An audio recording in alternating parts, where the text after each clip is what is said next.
Welcome to Sticky, Stories That Stick. Join me, Amelia Forzak, as I sit down with master storytellers to explore what makes some narratives unforgettable. Let's get started. Hi, I'm Amelia Forzak. On the Sticky podcast, I talk with leaders about how to tell stories that stick with audiences. Whether you're speaking, writing, or just trying to connect, there's something here for you. Today, I have a very exciting guest with us, but first I just have to let you know that this episode is brought to you by Pithy Wordsmithery, a boutique firm founded by yours truly. I'm a New York Times bestselling ghostwriter, and I love helping people write and publish their books. My team and I have helped authors turn their stories into bestsellers and their brands into thought leadership platforms. Our readership is in the hundreds of thousands, so even if you haven't heard of us, there's a decent chance you've read something we've written. If you've ever thought about writing a book, check us out online at pithywordsmithery.com. Today, I have Dr. Sabrina Hadeed with me. Sabrina is a licensed psychotherapist, educator, and founder of Love and Psychedelics, a platform exploring how altered states can transform the way we love and relate. With nearly 20 years of experience in marriage and family therapy, and through her own conscious uncoupling, Sabrina helps people uncover unconscious narratives shaping their relationships. Her work bridges psychotherapy, feminist theory, and psychedelic integration to help couples and individuals move from conditioning to conscious choice. Sabrina, thank you so much for joining us. You're welcome. Thanks for having me. So we were introduced by Darren Pleasant, who was, I think, maybe my first or second guest on my podcast, and he's a past client. He's amazing. And I remember at the end of the episode, I said, if you know anybody else who's super interesting and would love to talk about storytelling, I'd welcome an introduction. And he thought about it and he said, I do have one person who could be a great guest for you. And so I feel like that's like very high praise from Darren because he has a huge circle of people. He absolutely does. And it is. That's so great to hear. He's amazing and wonderful. Yeah. So I'm excited to talk to you because we're talking about storytelling on this podcast in general. And with what your work is, it's kind of like the stories we tell ourselves, which is like the most difficult storytelling sometimes. And I'm just excited to dig in and learn more. Yeah, absolutely. I mean, the space that I work in, just aside from psychedelics, which we'll get to, but just the space of psychotherapy and coaching and just helping individuals.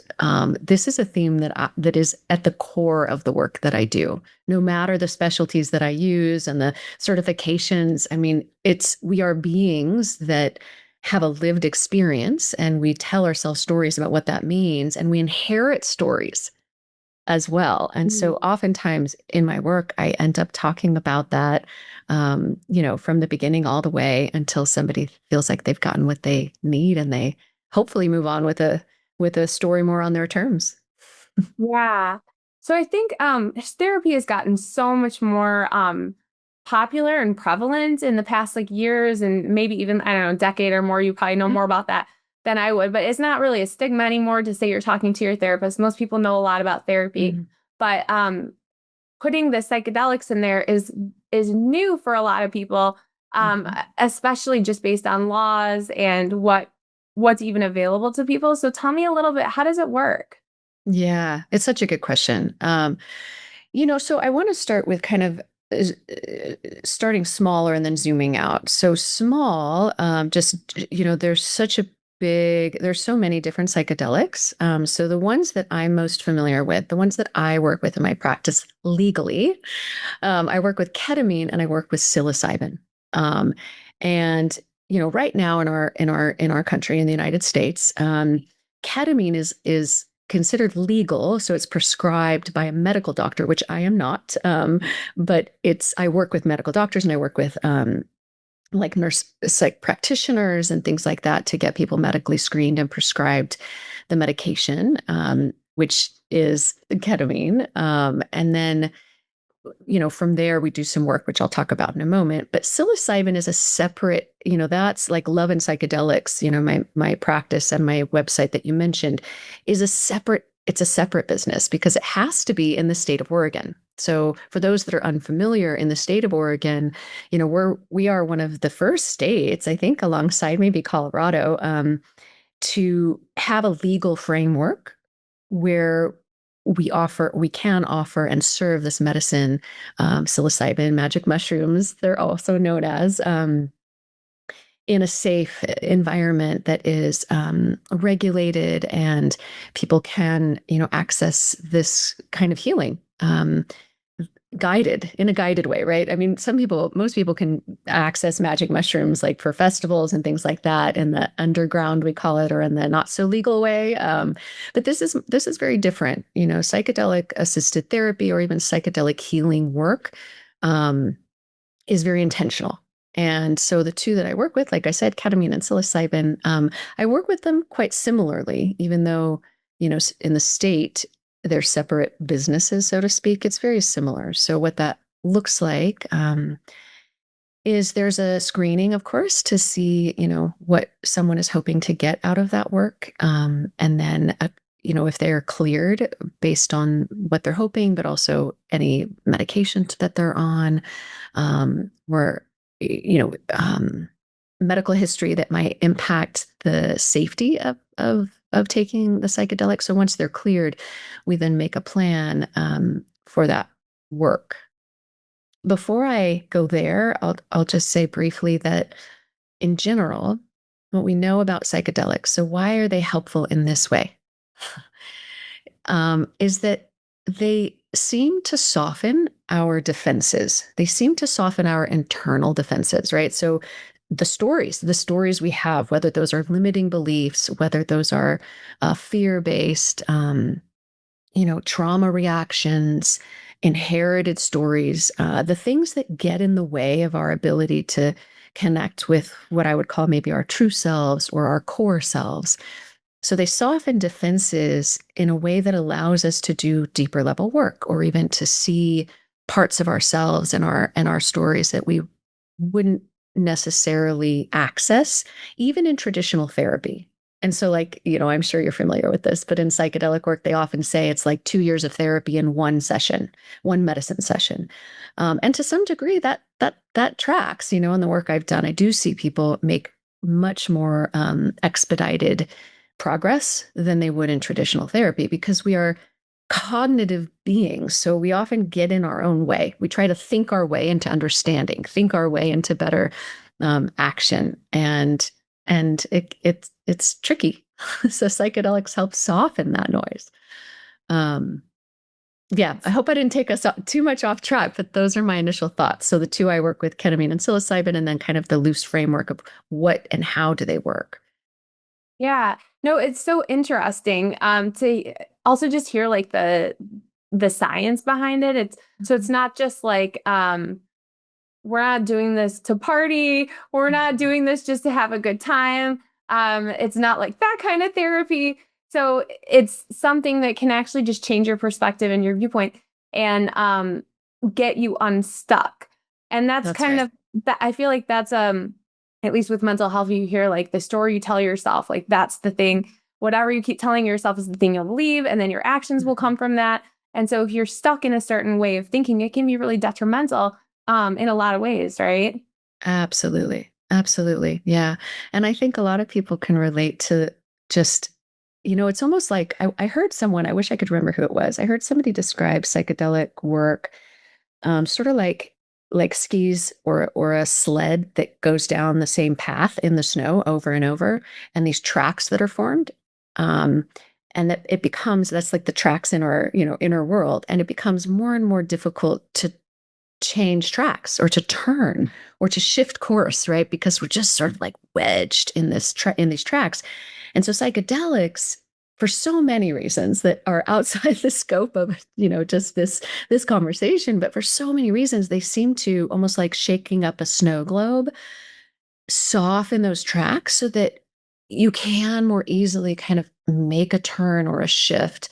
Because anybody knows that, if you're in therapy or if you're in coaching, if you're in a practice to try to get unstuck, no matter how hard you try, you still can feel like you're still there, and it becomes kind of almost just infuriating.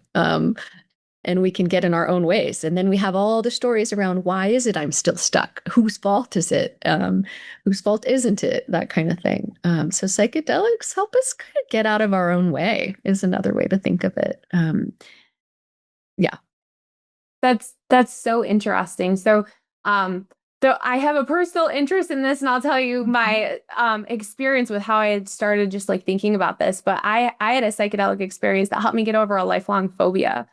And Yeah. it wasn't something that I had even planned on. I wasn't necessarily set out to do that, but I did have a personal goal to get over this phobia.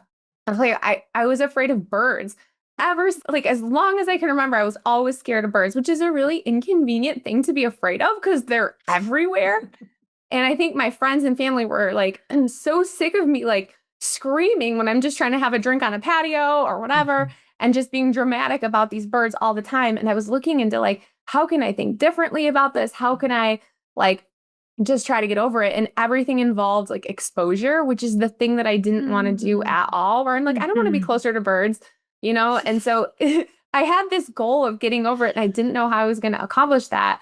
And then just through psychedelics, all of a sudden I just saw it differently. I don't know how to explain it. I just knew that if a bird happened to fly into me, I'd be okay. I don't know. I wouldn't like, I'd still be the same person, and it would be over, and it would be okay. And then after the psychedelic session, I made time to go sit in a friend's aviary to like keep soaking in those positive thoughts and not go back to the old way of thinking. And so I really tried to like immerse myself and be around birds more often.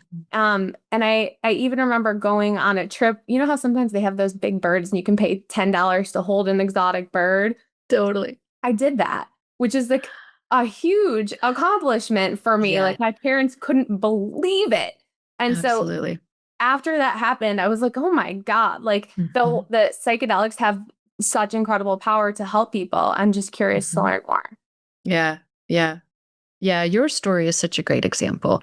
And I actually love it because for all of the science that we have to back up, the efficacy or like the effectiveness, the fact that it actually does work, we also have personal accounts like yours. And then also, I mean, gosh, talk about just centuries of wisdom around plant medicines that tell us what science confirms, which is that these plants, these psychedelics are almost mysteriously so really helpful in healing. And so like when you even said, I'm not even sure why, right? I kind of love that because especially in like the Western medical model, we're so obsessed with wanting to understand why. And I do get absolutely, of course, the benefit of evidence-based practices because we want to make sure that we're not doing harm, that we're, offering things in the safest way possible, for sure. And also, we kind of forget that there's so much magic in the mystery of things. And psychedelics, my hope is that it reminds us of the magic and the mystery, and that we can't quantify everything. We can't find the perfect words to describe and back it up, that it's just something that you can say something shifted. And you probably, and even as a writer, I know you're the wordsmith. You could probably find 100 different ways to describe the same thing, and still not feel like you're quite there. And I kind of like that. I really do, because it especially in working with individuals and couples, it's this permission that it doesn't have to be perfect. Like the way you describe it or the way that you shift, it doesn't have to be polished. You can just trust it.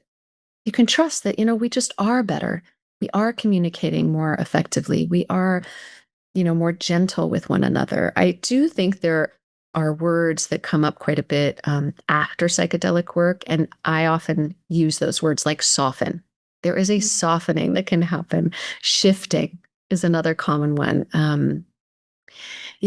Being more gentle with self and others, different perspectives, those kind of things. I think that, we could totally create a list that, like, more often than not, people are experiencing in psychedelic work, which is pretty beautiful and magical.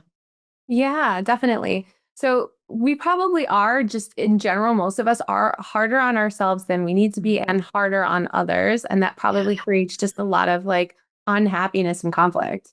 Absolutely.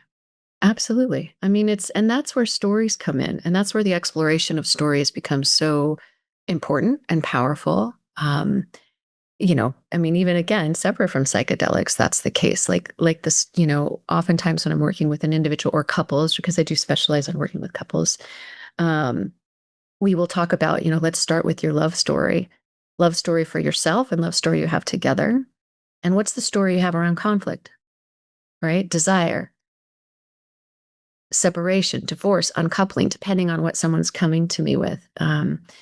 And from there, I mean, it's like there are so many amazing layers that we can peel back once we get into those stories. Even, I mean, I love doing like inherited story work where you get to, I'll have a conversation with a couple around, what are the similarities they see in themselves with their parents or the people that the people that were most influential growing up.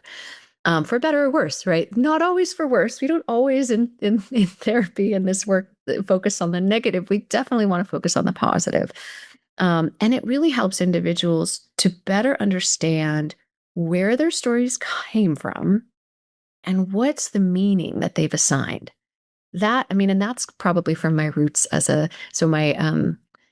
don't know if we went over this in the beginning, but I have a master's degree in existential phenomenological psychology, which I got before I went on to get my PhD. And it really has colored the way that I do this work. And it's all about meaning making, right? And you know this from stories, trying to understand stories, either the ones we inherit or the ones we tell ourselves, the limiting ones, the freeing ones, the ones that help us, kind of break through. But it's also the meaning. And talk about, a rich area to explore in psychedelics. Meaning is everywhere. Like, what did it, when somebody has an experience, whether it's a big psychedelic experience or, microdosing or a psycholytic, as we call it in clinical practice, a smaller dose, right? So not a dose that's going to, put you in a extreme altered state of consciousness, but instead it's a softening where you can still kind of talk, and connect with your thoughts in a more kind of linear way.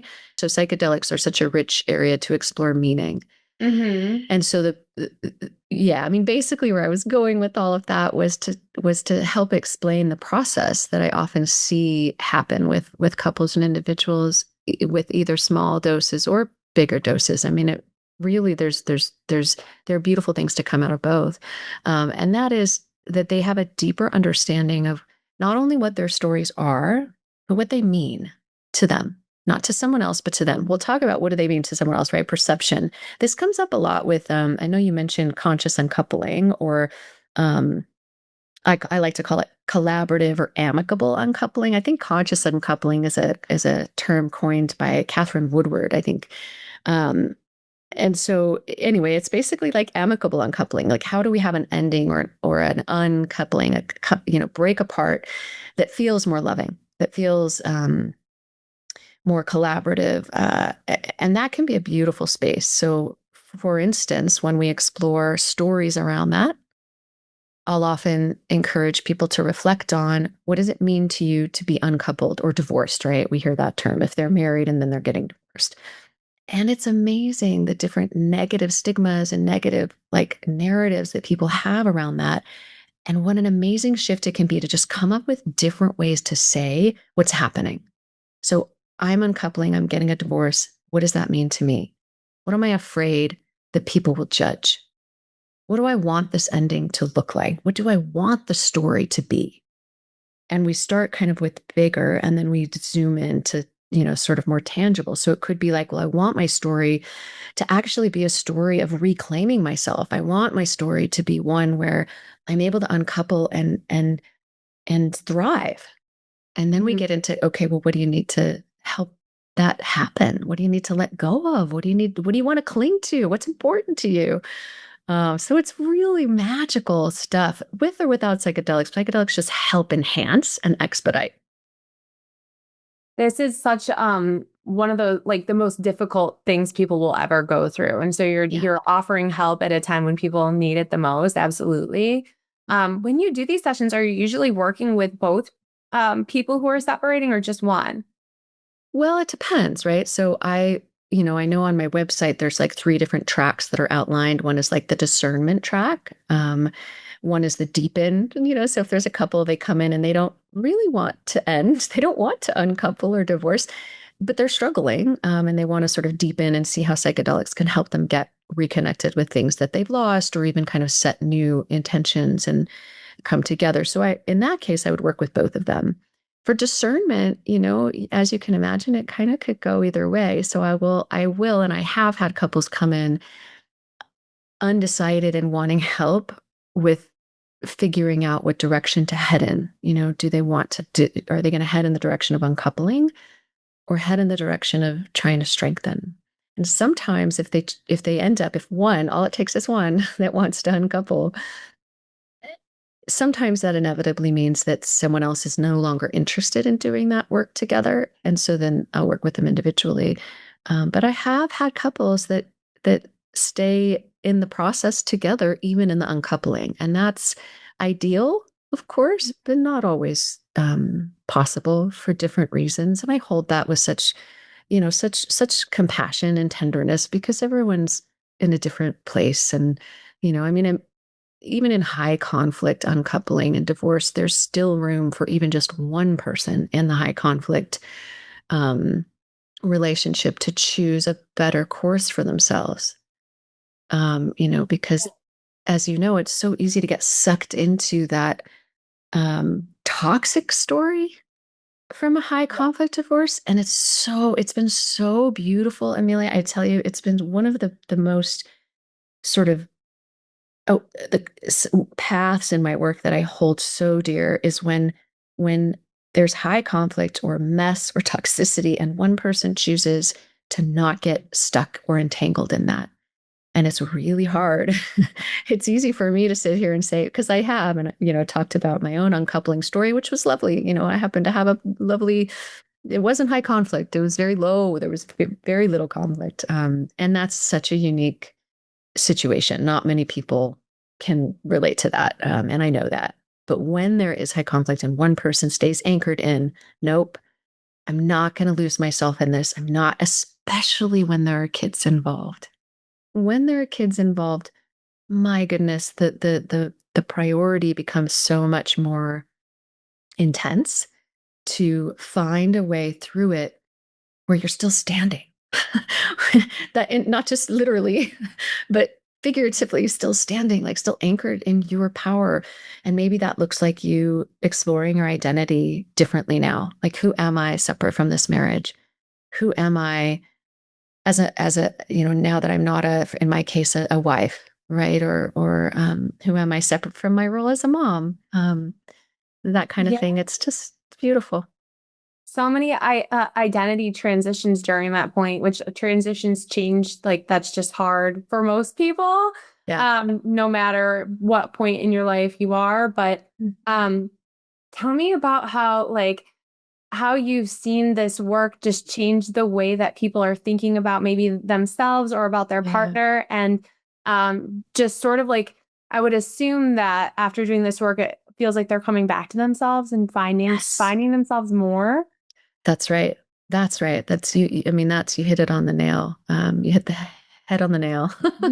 um, yeah, the thing, I think that when we think about like drugs, right, like drug use, we think about changing who you are. Like it changes you, someone who's under the influence of alcohol or someone that, you know, um, is doing some other drug. But psychedelics have this beautiful way of, although they may temporarily impact your presentation, they really help you get closer to yourself. Yes. It's almost like archive, like excavation work, where we're sort of, I imagine like you're excavating through all of the BS, through all of the just negative messaging that's either come from yourself or come from someone else, come from, the society. And you're back to who you really are and what that means and what you want for yourself and your children and your life and your career, all of the things. And it's really beautiful. And I see that happen with trauma work as well. There's so much research out there right now around, thank goodness, around the benefits of psychedelics and trauma.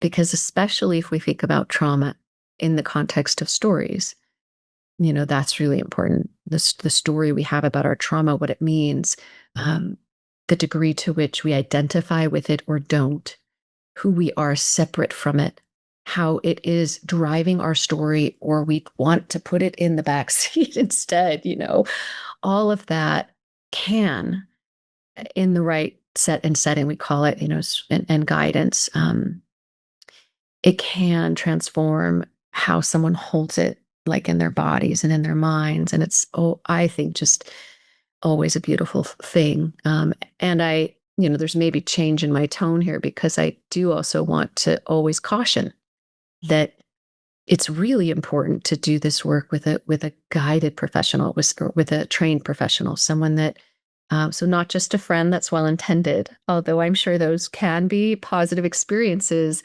When it comes to trauma in particular, there's so many unknown variables that, unless you're trained, can actually end up doing harm. And so that's maybe my public service announcement plug for making sure to, if you are interested in this work, doing this work with someone that is trained to work with trauma. Yeah.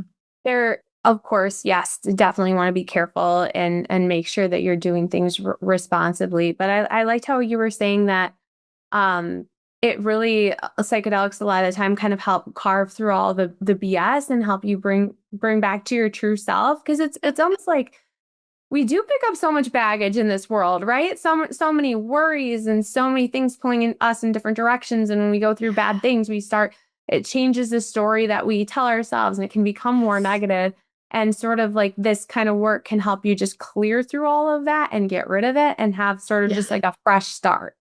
Absolutely. That's right. That's right. It's like a fresh start. And the fresh start is what's already inside of you.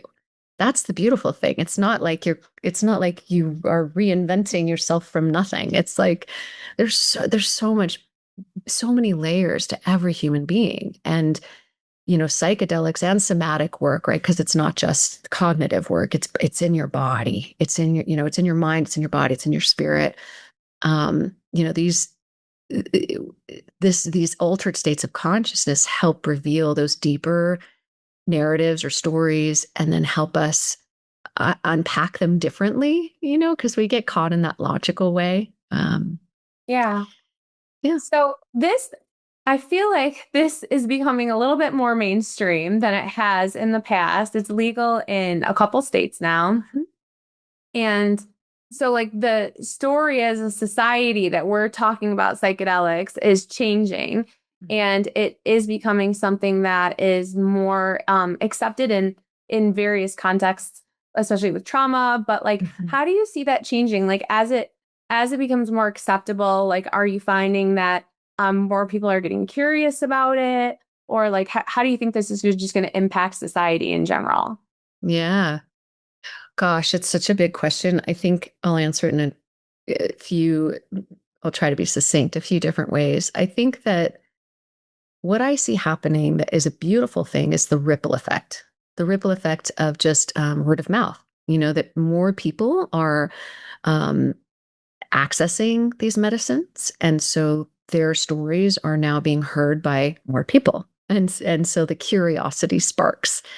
And then it is becoming more, people are more familiar with psychedelics and psychedelics for healing purposes because of social media, because of some of the more mainstream books that have been published, like Michael Pollan's How to Change Your Mind, which then Netflix made this series on. And that's like, talk about up front and center, for most of us to have access to. So I think that that's very helpful. And my hope is that will continue to generate curiosity, and then research. And I think that, just like anything, there's a risk, particularly in the Western medical kind of disease model, allopathic model of healing. Things will become overly standardized, that they will become, the framework will become too rigid. Um, we will do what I like to say, we will do what we typically have always done, which is take something that has more mystery and is rooted in indigenous ancient wisdom, and we will science it. We'll science it to the point where, and it's already happening, to the point where we're missing the point, so I worry about that, and also I think I'm more of a I lean more towards hope than I do not. And Yeah. so my hope is that there are enough of us out there that are trying to be a part of, um, you know, shifting the paradigm.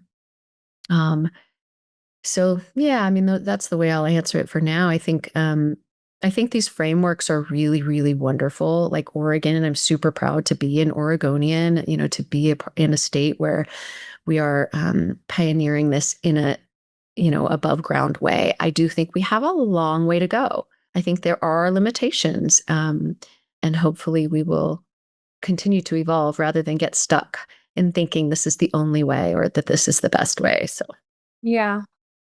I'd love to see this expand to other states, and like, to be clear, it already is happening all over, just yes, like yeah, like not in a completely legal sort of way, and um having it become a little bit more accepted and become legal would give more people access and make more people feel comfortable with it. So I think that would go a long way as well. yeah, And I think by just sharing more stories and normalizing it helps a mhm, ton too. totally. Um, so that people feel like there isn't the stigma attached to it if they are Yeah. interested in trying something, especially if it's related to getting over trauma. Like, my God, let's give people a friggin' break, right? Totally, totally. I mean, and I, I'm biased. I think that the more we can shift away from these old, I would call them old, tired, maybe, modes of treating our mental, spiritual, and emotional health, the better, like, and I think that is happening. Like breath work, is now much more mainstream. People are more curious about what that means. Somatic work, so body work, whether it's yoga or other things like that, is becoming more mainstream, which is great. Rather than just therapy in the office or just SSRIs. It's like, finding other methods. I think, especially when we're seeing that it's effective in a way that all these traditional Western traditional methods are not. And Yeah. to add, um, or rather to follow your lead in the spirit of personal stories, and the more we share those stories, I often do anchor this work in my own personal work around psychedelics that I really found, in microdosing specifically, when I was in my uncoupling process, or even deliberating kind of how to do that and when to do that, and it was incredibly profound for me, even in small doses. I experienced firsthand the softening for myself, for my partner at the time, for all the things I thought it might mean. And I became not just a better partner in my uncoupling process, but I really became a better mom, and a better therapist. And I mean, it helped in so many areas of my life. And in fact, is one of the reasons I then got trained in, ketamine assisted psychotherapy and became a licensed psilocybin facilitator. Um, is because I believe, because I experienced it and I believe Yeah. in it so much so that I thought, it would almost be unethical now that I know what it can do to not position myself to be able to deliver this healing, to more people. Yeah. That's so interesting. So, I've been curious about that as well. So, microdosing, just to sort of like have a slight shift in thinking, and with the microdosing, this is something that you can still kind of go about your regular day? Can you work during it? How does that? Tell me a little bit more. Yes. Yes is the short answer. Yeah. Microdose. And I think, there's so many people that have been doing extensive research on microdosing long before me that, are out there, like James Fadiman, Stan Groff, the early pioneers of low dose psychedelics for healing. Um, Basically, it's, you're not in such an altered state that you can't function. In fact, it's such a small amount. So like I like to break it down like um for those that are familiar with magic mushrooms, right? So like street um what do you call it? Measurements, right? So like 5 grams of like dried mushroom is considered, in many circles a heroic dose, although I would challenge it's so different for so many people and it depends on strain and it depends on so many things. But that's loosely kind of we'll just say a mark or a bar. Um, 5 grams, that's a lot, some people will have big psychedelic experiences on 3 grams. A microdose is 125 milligrams or less. So that puts it in the context, right? Like that's such a small amount of even 1 gram and 2 and the 3 and the 4. Yeah. It's such a small amount, that and there's nothing to compare it to. Like, I don't know. I mean, it would be reckless to compare it to alcohol, but maybe, I don't know, a sip of alcohol. I don't know, right? Like you're not impaired. You can drive, you can function. You can think clearly. And some people do flow state research, right? Where microdoses help you actually increase focus and increase creativity. And so if anything, maybe you are even more present than you would be if you didn't have a microdosing. Yeah. And it depends on the medicine we're talking about. So microdosing, LSD versus psilocybin versus even ketamine would be different. Yeah. Okay. And so you take this, like, what's the average? I had a friend who did it. I think she did it like on a couple days, off a day, on a couple of days, That's right. off a day for maybe like a month and a half, 2 months. I don't know. Is that the normal, like how people usually do it? It really depends. I think that there are more well-known protocols that are out there, like the Fadiman protocol, I think is pretty well known at this point. James Fadiman, Dr. Fadiman. Excuse me. He has a protocol. Stamets, everybody knows as the mushroom guy, Paul Stamets has a protocol. And then I think even Stan Groff, I'm not actually sure, but I think there's a protocol for LSD. In general, what they all have in common is time on and time off. You have to take time off, right? So like 3 days on, 2 days off is a really common one. 3 days on, 2 days off. For a month to kind of see what changes you might notice. And it's different for everybody. And it's also not just because we're talking about small doses, these are still very powerful, potent medicines. And I've even had people refer to my therapy practice because they microdosed and it did not go well. So, I do like to always say, like, just because we're talking about small doses doesn't mean that it can't disrupt a person's lived experience. Yeah. And to use caution, and I almost always recommend that you work with somebody that knows what they're doing. Right. This makes me think like microdose, like quote unquote, like how big was that dose? Because it might look really small and be bigger than you think it is. Yeah. I certainly don't want people to go out there and measure it in their hand, right? Like, safe sourcing, reducing risk of any kind to the degree that you can is super important. Yeah. It's interesting, microdosing versus, I don't know if you call it macro dosing, but like a bigger dose, like for what situation or what might be right for the person, like someone who is new or scared, like the microdose would probably be much better choice, at least to start out. And then if you Absolutely. and then if you are interested in doing like a macro, you'd get probably results much quicker, but there's like a personal emotional cost to the macro dose as well.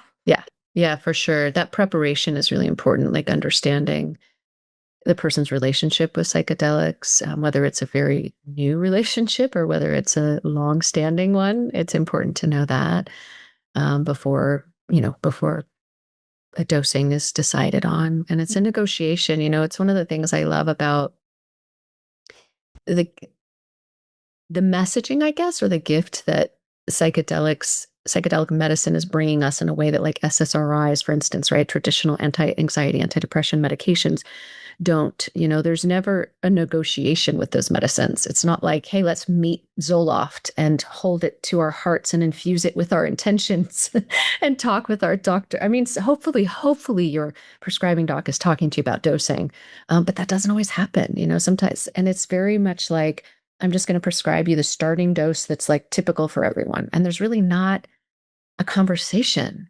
And I love that with psychedelic medicine, there has to be a conversation, and we're having that conversation differently. We're getting to know, even with ketamine in office, when I work with the prescriber that's doing the screening, we'll talk about, this person is new to psychedelic work. And so let's have them get to know this medicine at a lower dose first, negotiate that alliance even with the medicine before. It's treating it almost like it has a spirit, which in some circles they believe that mushrooms have a spirit, or that, ayahuasca, iboga, these ancient plant medicines. I really do like that in and of itself is shifting how we talk about things we put in our body for healing. Yeah, that's so interesting. Yeah, and I'd love to not support big pharma and go with natural options whenever possible. Yeah, I agree. Well, this has been amazing. I want to share one last personal story. Like, if anyone listening is thinking about doing this and thinking about what context it could help with, I had a really positive experience with it. Like, I for years was struggling with, my boyfriend from high school had passed away unexpectedly. This was years later, but whenever I thought about it, it was still like it was hard for me to process. And from doing a psychedelic therapy session, it made it much, much easier for me to process and deal with. Like, for years, I couldn't even talk about it. And like going through that, like, changed the way that I thought about it and the way I felt about it. And I think that if there's anybody out there who is listening that could use that kind of help, it would be a good solution to try. Yeah. Oh, I love the work that you do. You're doing amazing things. You're making the world a better place. Thank you. I hope I'm helping with that ripple effect. I think that the more people that can feel more connected with themselves and heal from whatever it is that's keeping them down, the better, right?